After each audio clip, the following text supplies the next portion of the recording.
चलो बच्चों, आज आप लोग को मैं पढ़ा रहा हूँ क्लास 6 के बच्चों के लिए इंटीजर। इंटीजर किसे कहते हैं?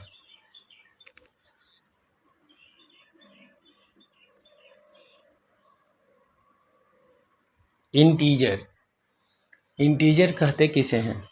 तो इंटीजर के बारे में कहा गया कि जब होल नंबर हो, ठीक है, मान लो कि होल नंबर हो, negative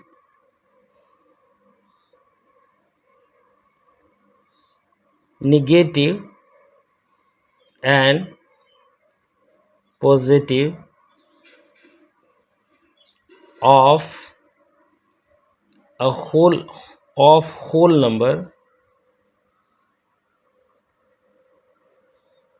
number is called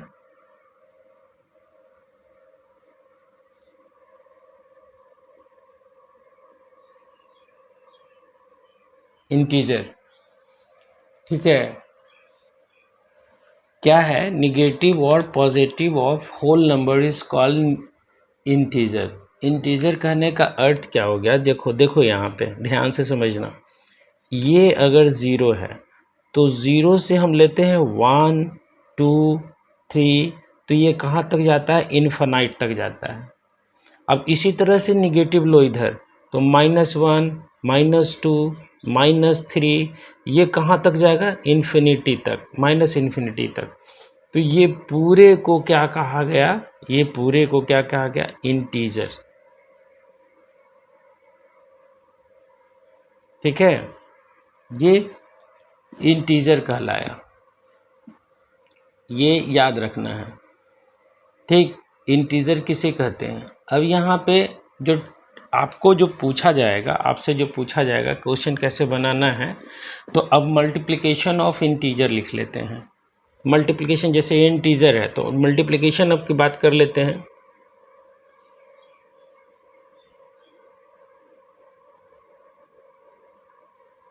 multiplication of integer, देखो इसमें हम दो इंटीजर को मल्टीप्लाई करें तो क्या होगा? तो जब भी दो इंटीजर को आप मल्टीप्लाई करोगे तो रिजल्ट जो आएगा वो भी एक इंटीजर होगा। याद रखना है, क्लियर है? तो ये याद रखना है आपको। रूल 1 है कि लिख लीजिएगा। फर्स्ट रूल है मल्टीपल ऑफ टू इंटीजर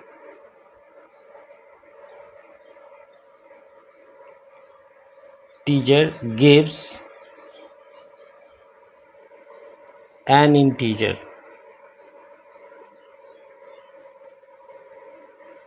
दो इंटीजर अगर मल्टीप्लाई करोगे, अगर a इंटू अगर b लिखते हैं तो ये आएगा c। a भी इंटीजर, b भी इंटीजर और c भी इंटीजर। a भी इंटीजर होगा, b भी इंटीजर होगा, c भी इंटीजर होगा।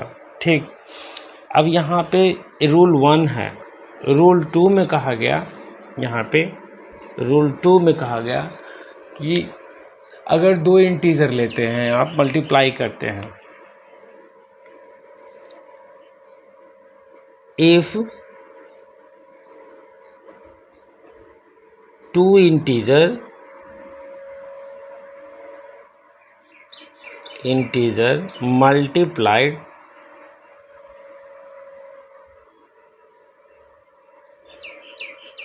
multiplied and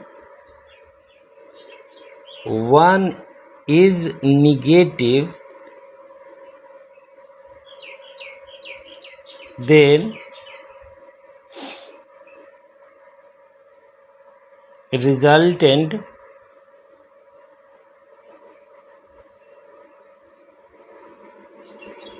इंटीजर जो होगा will be negative इंटीजर।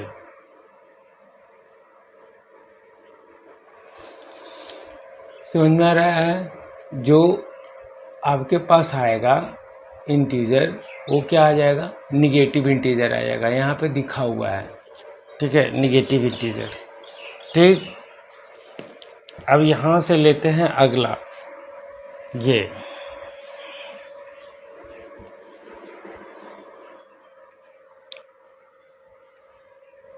तीसरा रूल है, ठीक है। थर्ड रूल में कहा गया if two negative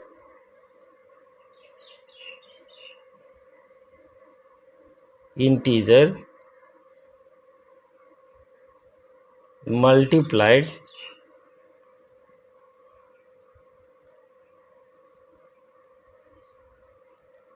then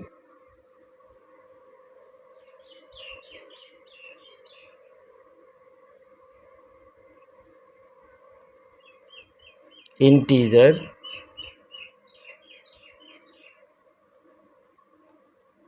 will be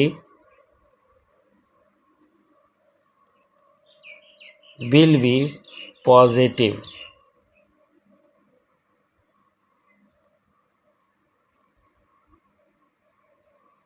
मान लो -5 इंटू -5 करते हो तो ये क्या आ जाएगा? +25 पॉजिटिव इंटीजर आएगा। तो ये इंटीजर में बताया कि इंटीजर की क्या कहानी है, ये प्रोडक्ट का क्या रोल है, प्रोडक्ट कैसे होता है, ठीक है, समझ में आ रहा है? जैसे यहाँ पे बहुत सारे एग्जाम्पल्स हैं मेरे पास, उसको हम लोग देख लेते हैं। जैसे मान लो -5 प्लस इंटू 2 करते हो तो ये आएगा 5 2 जा 10, और ये निगेटिव होगा। एक भी अगर निगेटिव होता है तो रिजल्टेंट इंटीजर आपका निगेटिव होगा। जैसे -2 इंटू -4 लिखते हो तो यहाँ पे दोनों निगेटिव है, तो उस कंडीशन में ये पॉजिटिव हो जाएगा, याद रखना है यहाँ पे। जैसे -6 इंटू -2 तो कितना हो जाएगा? 12, और ये माइनस माइनस क्या हो जाएगा? प्लस। तो प्लस आप नहीं लिखोगे तो भी प्लस माना जाता है। जैसे मान लो हम 5 लिखे तो इसके आगे प्लस है, कुछ नहीं लिखा हुआ है, इसका मतलब प्लस है। अगर कुछ लिखा हुआ है तब कुछ और होगा, समझ में आ रहा है? तो ये +5 आ गया, ठीक। तो ये यहाँ पे हम बता दिए आपका इंटीजर की कहानी, स्टोरी कि इंटीजर क्या है। अब यहाँ पे कुछ रूल है, प्रॉपर्टीज ऑफ मल्टीप्लिकेशन, इसको देख लेते हैं। देखिए यहाँ पे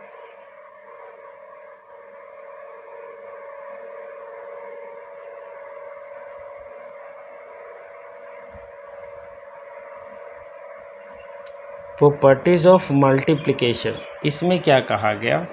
इसमें कहा गया कि हम लोग डिफरेंट प्रॉपर्टीज देखेंगे। जैसे पहला है क्लोजर प्रॉपर्टी।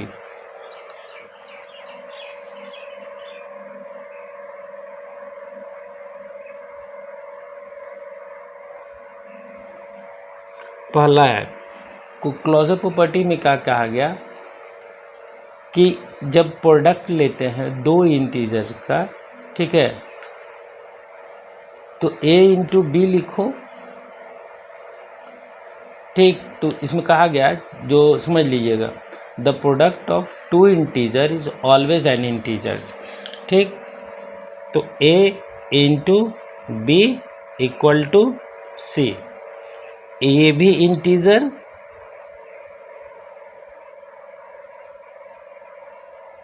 बी भी इंटीजर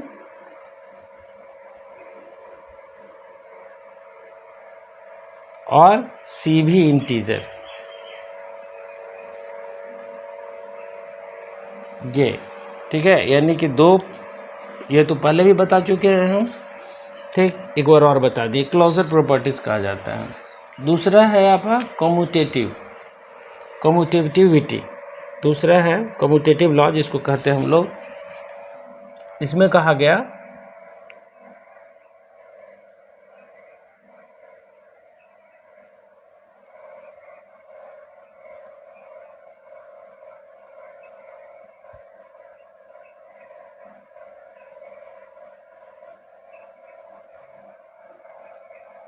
कम्यूटेटिविटी ऑफ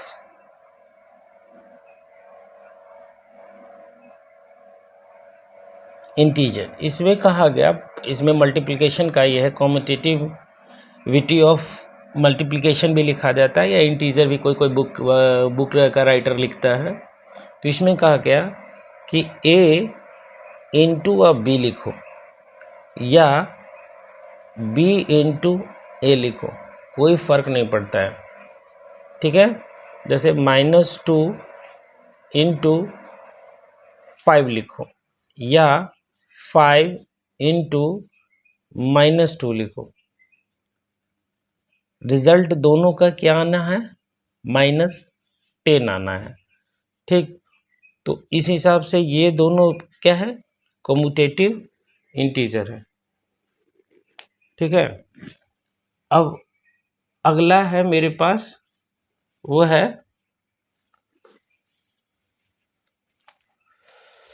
एसोसिएटिविटी, ठीक है। ये तो समझ में आ गया, एसोसिएटिविटी।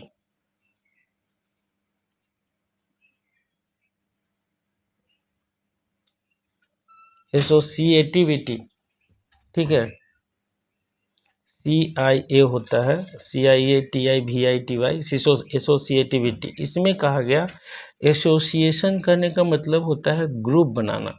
जैसे मान लो हम A B C है, 3 इंटीजर है, ठीक है, मल्टीप्लाई करना है, तो इन दोनों का एक ग्रुप बना लें, A into B into C equal to हम लिखें, इसका ग्रुप बना लें, A into B into C, ठीक है।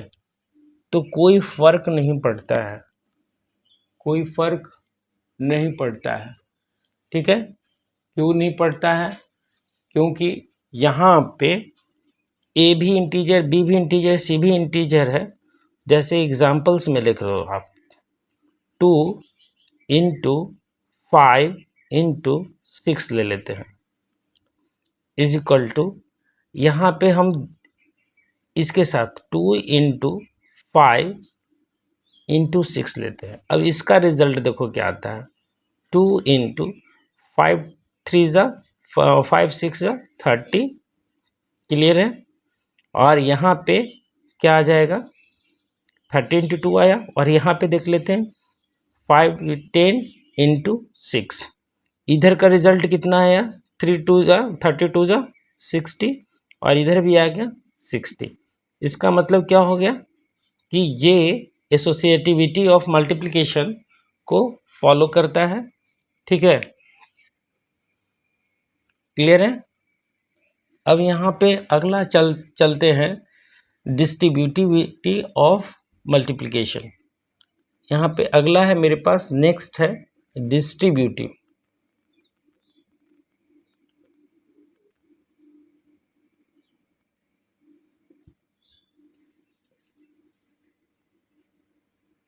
डिस्ट्रीब्यूटिव ऑफ मल्टीप्लिकेशन,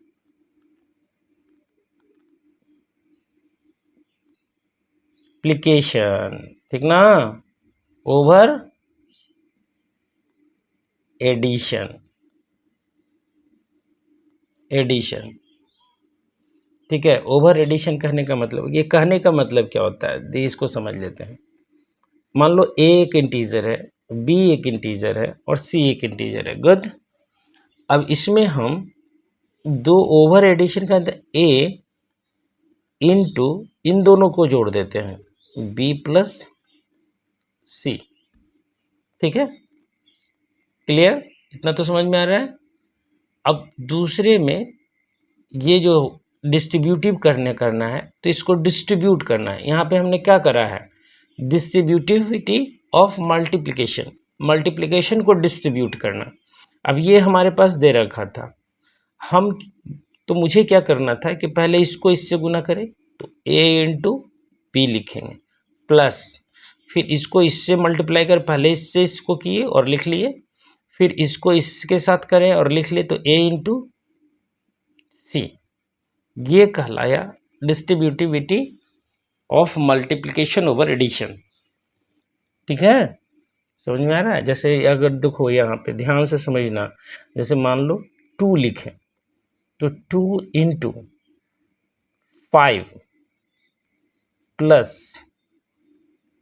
3 लिख देते हैं 3।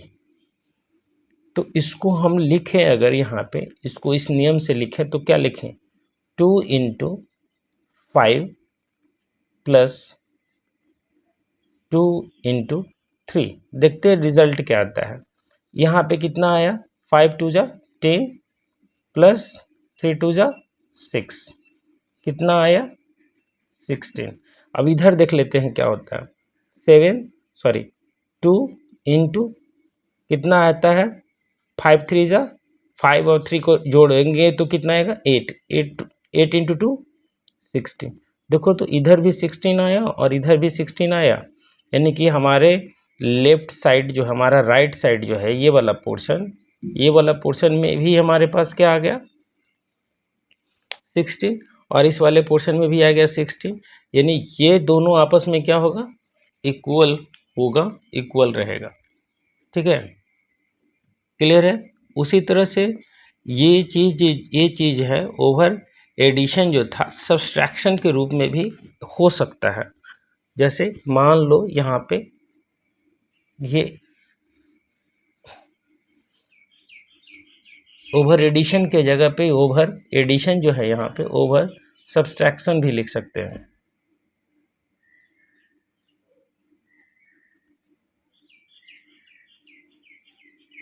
ठीक है, अब इसमें कैसे होता है, जैसे मान लो a into B minus C रहता तो इसको भी उसी तरह से लिखेंगे a into B minus A into C, इसी तरह से लिखा जा सकता है। अब इसमें बहुत सारा क्वेश्चंस है, आपको क्वेश्चन करना है। ठीक है, तो कुछ कुछ फैक्ट है, फैक्ट लिख देते हैं। फैक्ट्स क्या क्या है, तो फर्स्ट फैक्ट्स है कि हमेशा याद रखिएगा किसी भी संख्या को अगर 1 से मल्टीप्लाई करते हैं तो वो संख्या ज्यों का त्यों रह जाता है। ठीक है, 1 से करते हैं तो फैक्ट पहला है। ठीक, दूसरा बोला गया फैक्ट में कि ए को अगर -1 से करते हैं, ठीक, तो माइनस ए हो जाता है, संख्या जो कहते हैं बल्कि निगेटिव हो जाता है -1 से।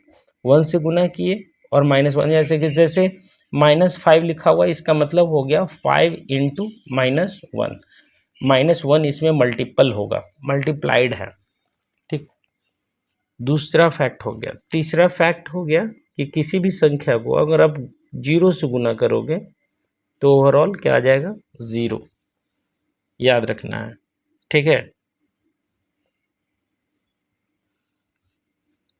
ये आपका फैक्ट है जिसको आपको याद रखना है। ठीक, क्या क्या है फैक्ट, तो फैक्ट है कि किसी भी संख्या को 1 से मल्टीप्लाई करते हो तो सेम होता है, किसी संख्या को -1 करते हो तो वो निगेटिव होता है, यानी कि हर एक निगेटिव संख्या में, यानी कि हर एक निगेटिव नंबर में -1 मल्टीपल होता है, और किसी भी को मल्टीप्लाई कर दोगे 0 से तो ओवरऑल क्या आ जाएगा 0 आ जाएगा। ये आपका फर्स्ट चैप्टर है, इस पे एक्सरसाइज दिया हुआ है, आप इसको एक्सरसाइज बनाइए और फिर बताइएगा क्वेश्चन में क्या क्वेश्चन है, कुछ क्वेश्चन पूछिएगा, पूछ सकते हैं। ठीक।